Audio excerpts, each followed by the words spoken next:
अब हम आगे कंटिन्यू करेंगे। तो सबसे पहले आज के टॉपिक में हम देख लेते हैं प्लांट वाटर रिलेशनशिप्स। तो इसमें जो इम्पोर्टेंट टॉपिक्स हैं वो तो ये है कि वाटरमेलन के अंदर 92% वाटर होता है और हर्बेशियस प्लांट्स के अंदर 85 to 90% वाटर होता है या फिर 10 to 15% ड्राई वेट होता है। जो डेटा वाला पार्ट है वो इतना ही है इसके अंदर। अब इसके बाद हम इसको एक बार रीड कर लेते हैं क्या क्या कह रहे हैं। Water is essential for all physiological activities of water and all physiological activities of plant and plays a very important role in all the living organisms। इसलिए जो वाटर है, water acts as a limiting reagent for plant growth। ठीक है, क्योंकि ये काफ़ी important role play करता है फोटोसिंथेसिस के अंदर। आई बात समझ में? आगे चलते हैं। It provides the medium in which most of the substances are dissolved. और जो प्रोटोप्लाज्म है, प्रोटोप्लाज्म मेजर कॉन्स्टिट्यूएंट हमारा वाटर होता है। The protoplasm of cell is nothing but water in which different molecules are dissolve several particles of standard. ये हमारा cell है, cell के अंदर न्यूक्लियस है, बाकी सारे ऑर्गेनल्स हैं, कुछ ऑर्गेनल्स हैं, बाकी जितना भी साइटोप्लाज्म है ना हमारा, ये सारा का सारा वाटर ही होता है। जैसे हमारी बॉडी में 75% के अराउंड वाटर रहता है, वैसे सेम टू सेम सेल के अंदर भी 75% के अराउंड वाटर ही रहता है। और जितना भी हमारा साइटोप्लाज्म है या फिर इस जो एनसीईआरटी के अकॉर्डिंग प्रोटोप्लाज्म है, प्रोटोप्लाज्म क्या होता है? All the living part of the cell. ठीक है, all the living part of the cell जिसके अंदर सेल वॉल नहीं आएगी, सेल मेम्ब्रेन आएगी, साइटोप्लाज्म आएगा और न्यूक्लियस आएगा। तो प्रोटोप्लाज्म को हम इन शॉर्ट बोल सकते हैं कि all the part of the cell except for cell wall. तो वो हमारा प्रोटोप्लाज्म हो जाएगा। ठीक है, और फिर ये डेटा शुरू हो जाता है हमारा। वाटरमेलन में इतना परसेंट वाटर है, हर्बेशियस प्लांट्स में इतना परसेंट वाटर है। ठीक है, of course the distribution of water within a plant varies। woody plant have relatively less water while soft plants mostly contains water। ये तो अंडरस्टूड बात है, इससे कोई सवाल नहीं आ सकता। आगे चलते हैं नेक्स्ट पेज की तरफ। वाटर देखो, a seed may appear dry but it still has water, otherwise it would not be alive and respiring। Respiration के लिए वाटर की रिक्वायरमेंट तो होती ही है, और जो सीड है उसके अंदर minimal amount of water present होगा ही होगा। Terrestrial plants take up huge amount of water daily but most of it is lost to air through evaporation from leaves, that is transpiration. अब जो हमारा प्लांट है, प्लांट जितना भी मान लो जितना भी पानी एब्जॉर्ब करता है उसका सिर्फ 1 या 2% ही वो फोटोसिंथेसिस के लिए यूज़ करता है, बाकी सब वो ट्रांसपीरेशन में लॉस कर देता है to maintain the temperature of plant body. ठीक है, तो यहाँ पर काफ़ी इम्पोर्टेंट स्टेटमेंट दे रखी है, इसको हम बेशक बॉक्स के अंदर भी बना देते हैं कि जो टेरेस्ट्रियल प्लांट्स हैं काफ़ी सारा वाटर लेते हैं but major amount is loss in the form of transpiration. अब नेक्स्ट डेटा हमारे पास ये है कि corn plant 3 litre of water absorb करता है एक दिन में, और जो मस्टर्ड प्लांट है it absorbs water equal to its own weight in about 5 hours. तो ये डेटा वाला पार्ट इंपॉर्टेंट हो गया। जो प्रीवियस वाला पेज था उसके ऊपर हमारे पास 2 डेटा थे, वाटरमेलन का डेटा था और हर्बेशियस प्लांट्स का डेटा था। इस वाले पेज पर हमारे पास कॉर्न और मस्टर्ड का डेटा है। ठीक है, तो 4 डेटा हमको याद रखने हैं। Because of this high demand of water, it is not surprising that water often acts as a limiting factor for plant growth and productivity in both agricultural as well as natural environments। देखा, वही बात होगी, इसके बारे में पहले बता चुका हूँ कि जो वाटर है वो एज अ लिमिटिंग रिएजेंट की तरह एक्ट करता है। जैसे हमारा केमिस्ट्री में लिमिटिंग रिएजेंट होता है, वैसे ही इसके अंदर लिमिटिंग फैक्टर आ गया। अब नेक्स्ट टॉपिक है हमारा वाटर पोटेंशियल। वाटर पोटेंशियल काफ़ी इंटरेस्टिंग टॉपिक है। वाटर पोटेंशियल को रिप्रेजेंट करते हैं हम number of free water molecules के साथ। ठीक है, अब देख लेते हैं एनसीईआरटी में क्या दे रखा है। To comprehend plant water relationships and understanding of certain standard terms is necessary. Standard terms क्या क्या है? एक तो है वाटर पोटेंशियल, ठीक है, और क्या है हमारे पास सॉल्यूट पोटेंशियल और प्रेशर पोटेंशियल, ठीक है, WSP। तो वाटर पोटेंशियल आ गया, is a concept fundamental to understand water movement. फिर solid potential and pressure potential are two main components that determine the water potential as we can see from the formula. अब जो important इसके अंदर है, important सिर्फ line यही है कि जो फंडामेंटल कॉन्सेप्ट है ना वो सिर्फ और सिर्फ वाटर पोटेंशियल है।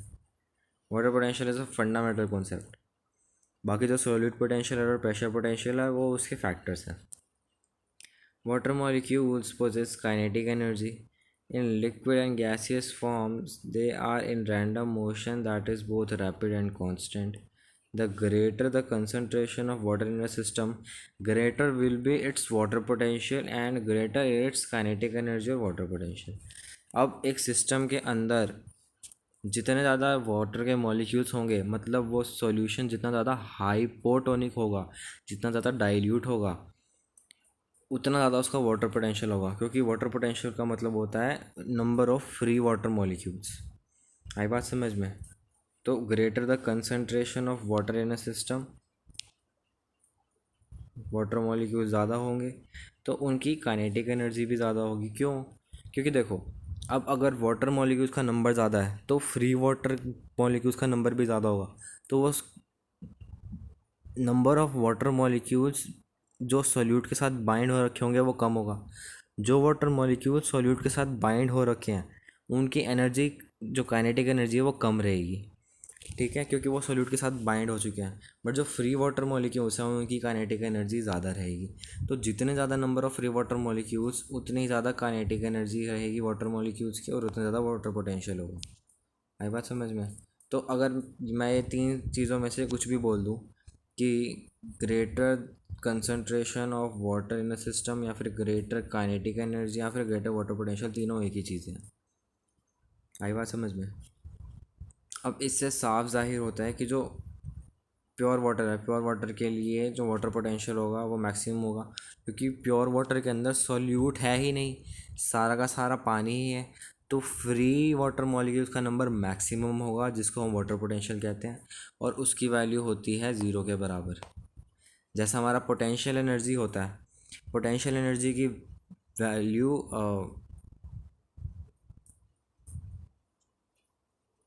एक कंजर्वेटिव सिस्टम के अंदर ज़ीरो रहती है मैक्सिमम वैल्यू, और बाकी जो भी वैल्यूज़ होती हैं वो ज़ीरो से कम या मतलब नेगेटिव में ही रहती है। हम केमिस्ट्री के एटॉमिक स्ट्रक्चर चैप्टर के अंदर भी पढ़ते हैं कि जो पोटेंशियल एनर्जी है उसकी वैल्यू नेगेटिव रहती है, ठीक है। अब आगे बढ़ते हैं। If two system containing water in contact, random movement of water molecules will result in net movement of water molecules from the system with higher energy to the one with lower energy। Lower energy यहाँ पे बात हो रही है water की energy या फिर water की काइनेटिक एनर्जी। हायर एनर्जी का मतलब higher water potential, lower energy का मतलब लोअर वाटर पोटेंशियल, ठीक है। अब जहाँ पर हायर वाटर पोटेंशियल होगा वहाँ पे number of free water molecule ज़्यादा होंगे, ठीक है। मान लो ये तो हमारे पास एक दो सॉल्यूशन थे सेपरेटेड बाय प्लाज्मा मेम्ब्रेन या फिर सेल मेम्ब्रेन। हायर एनर्जी मतलब नंबर ऑफ़ वाटर मॉलिक्यूल्स कम ज़्यादा। तो मान लो इस वाले चैम्बर के अंदर सॉल्यूट पार्टिकल्स इतने थे। अब इसका मूवमेंट कहाँ हो रहा है? Higher energy to lower energy. Lower energy मतलब लोअर वाटर पोटेंशियल, मतलब वाटर फ्री वाटर मॉलिक्यूल्स कम, मतलब सॉल्यूट ज़्यादा है।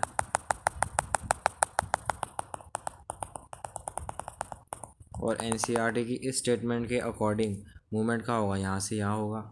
बात बिल्कुल सही है, डिफ्यूजन के अकॉर्डिंग में यही होता है। तो ये डिफ्यूजन ही बता रहा है, बस लैंग्वेज इसने चेंज कर दी है, ठीक है। आगे चलते हैं हमारे अब नेक्स्ट लाइन की तरफ। Thus water will move from system containing water at higher water potential to the one having lower water potential. This process of movement of substances down a gradient of free energy is called diffusion। बात वही आगे diffusion ही बता रहा है, बस language बदल दी है। Water potential is denoted by Greek symbol psi and is expressed in pressure unit such as pascal. Pascal ऐसा यूनिट होती है प्रेशर की। By convention the water potential of pure water at standard temperature which is not under any pressure is taken to be zero. आगे बात समझ में। Pure water के लिए जो वाटर पोटेंशियल की वैल्यू होगी वो ज़ीरो होगी। अब हमारे पास जो फार्मूला है कि water potential equals to solute potential plus pressure potential.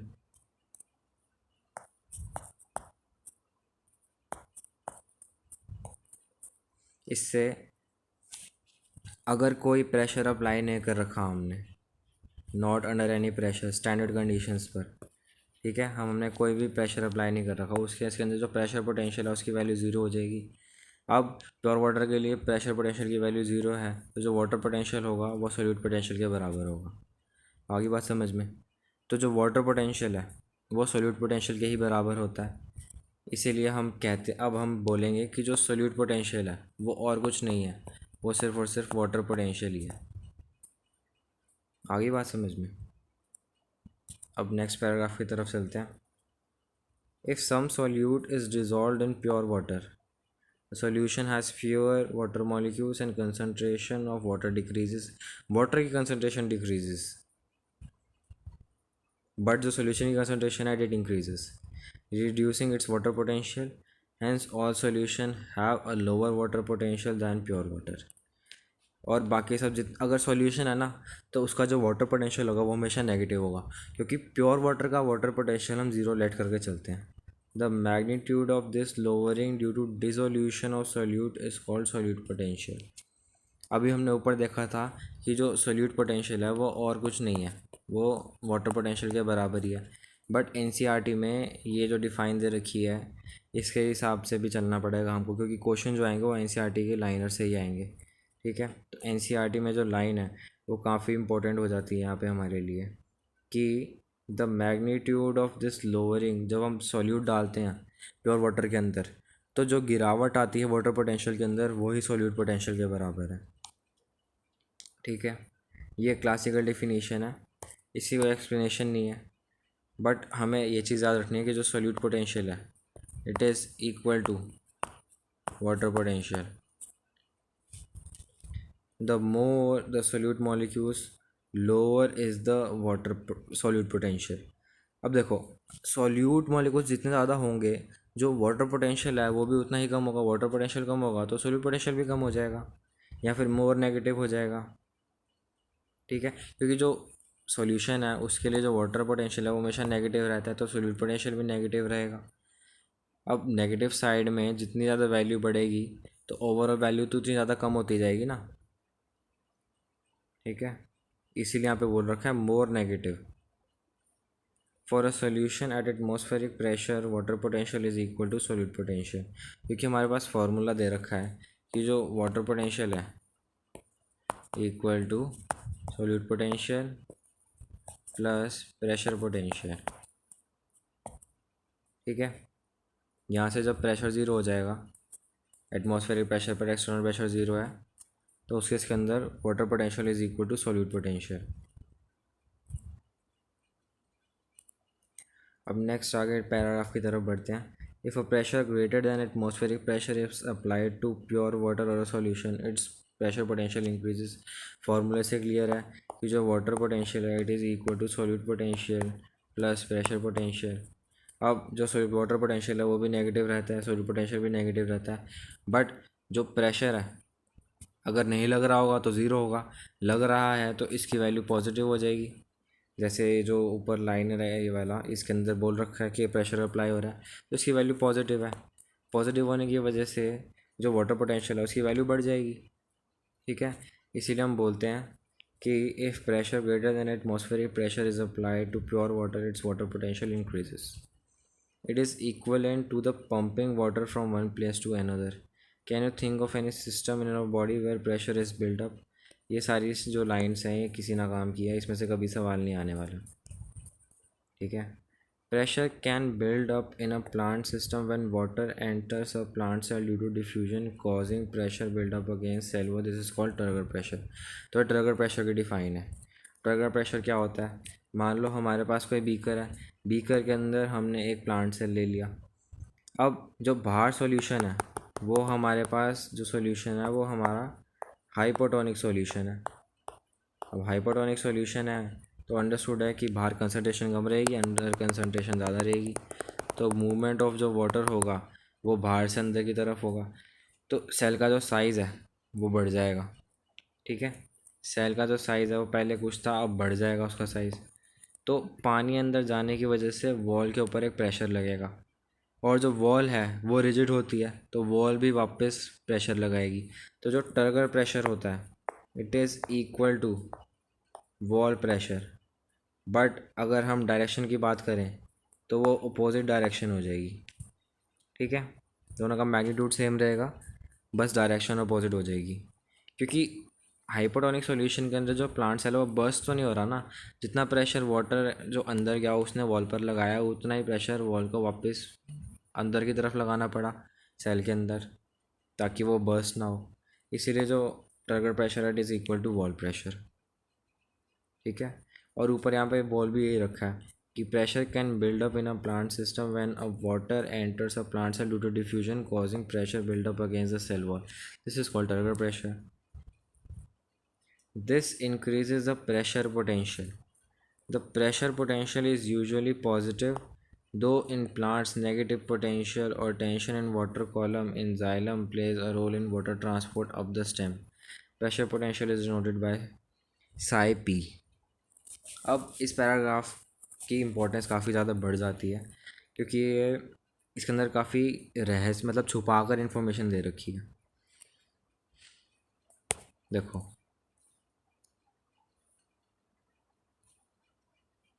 जब वाटर अंदर गया सेल के तो उसकी वजह से प्रेशर पोटेंशियल बढ़ गया, बात भी सही है। वॉल को प्रेशर लगाना पड़ा। देखो हमारे पास बीकर था, बीकर के अंदर सेल था। अब सेल के अंदर पानी जा रहा है तो सेल का जो वाटर पोटेंशियल है वो बढ़ रहा है। और वो क्यों बढ़ रहा है? क्योंकि प्रेशर पोटेंशियल बढ़ गया। प्रेशर पोटेंशियल क्यों बढ़ा?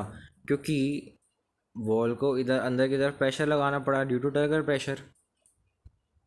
आ रही है बात समझ में? अब सेल के अंदर जो सॉल्यूट था, सॉल्यूट तो उतना ही रहा, तो जो सॉल्यूट पोटेंशियल है वो सेम रहेगा। अब वाटर पोटेंशियल बढ़ रहा है, किसकी वजह से बढ़ेगा? प्रेशर पोटेंशियल की वजह से बढ़ेगा। तो ये स्टेटमेंट इस तरह से एक्सप्लेन होती है। अब अगली स्टेटमेंट दे रखी है, pressure potential is usually positive. अब अगर कुछ केसेस हमें ऐसे देखने को मिल जाते हैं जहाँ पर जो प्रेशर पोटेंशियल है वो नेगेटिव रहता है। वो कहाँ पर होते हैं? उस रीजन्स में होते हैं जहाँ पर सक्शन प्रेशर अप्लाई हो रहा होता है। ठीक है, जैसे प्लाज्मोलाइज सेल है हमारे पास, तो प्लाज्मोलाइज सेल के लिए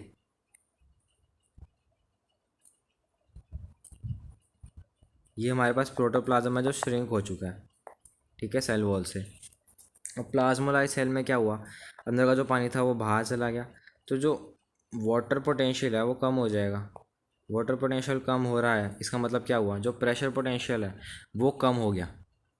अब कम हो गया मतलब इनिशियल के रिस्पेक्ट में कम हो रहा है, मतलब नेगेटिव में चला गया।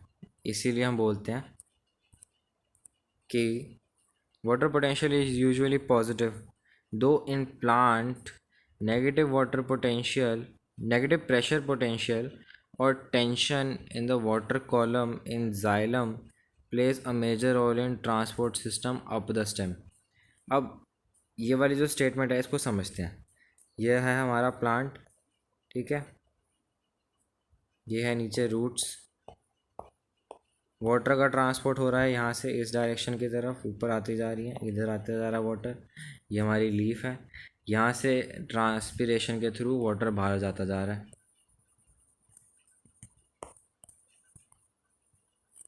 ठीक है,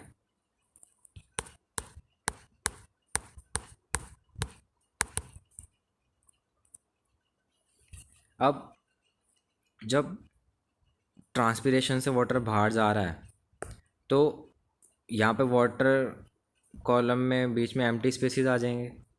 ठीक है, मान लो ये वाटर कॉलम था, अब पानी ऊपर की तरफ से रिलीज़ हो गया, तो यहाँ पर तो एयर बबल्स आने के चांसेस बढ़ जाएंगे। तो क्या होगा, ये जो पानी ऊपर जा रहा है तो ये नीचे वाले पानी को साथ में खींचता हुआ ऊपर लेके जाएगा, ताकि बीच में जो एयर कॉलम है वो ना आ सके। इसी को हम सक्शन प्रेशर बोलते हैं।